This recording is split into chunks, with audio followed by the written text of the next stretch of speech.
Yo, yeah. Kami ay lalabas, let's go. Nasa highway kami ng aking mga homie. Kami ay drug deal, papunta sa mga pusi. Bandang alas 12 ng gabi, takbo namin mga 180. Kami ay lumilipad, aking G magaling sa mga iwas.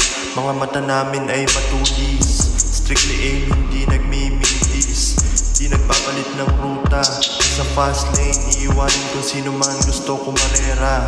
Vision namin ay slow motion, kami ay maduga, walang kaba-kaba habang smoking 2 joints. Bahala na si G.O.D. Kami ay naghahanap ng parking, hotbox muna bago pumarty. Dala ang peking ID, kami ay magpapa-OT. Sabi ng tropa ko sa akin, pumili ka na ng mga beaches. Sobrang iikli ng skirt, dahil ito ay drive-thru. Mamaya take home na natin to. Yeah. Kahit abutin ng umaga, putrip lang saglit, sabay lock yung pinto. Kami ay safe na safe sa aming trap house. Yeah, kinabukasan naakyat ng bundok para lang mag-sorry kay Lord sa aking mga nagawang kasalanan. Uuwi sa bahay, mukha ko ay sobrang wasted. Sobrang fuck up ng buhay ko, parang bobo lang. Ganun lagi, everyday.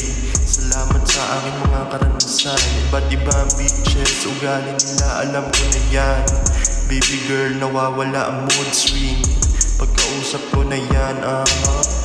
Ito ay buhay ng binata, yeah. Papunta ka pa lang, tapos na kami dyan, kaya galingan mo na lang.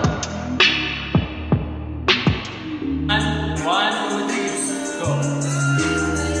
1, 2, 3. Check tika. 1, 2, 3. Taba. 1, 2. Jelper. 1, 2, 3. Uy, bumagsak. Bumagsak. 1,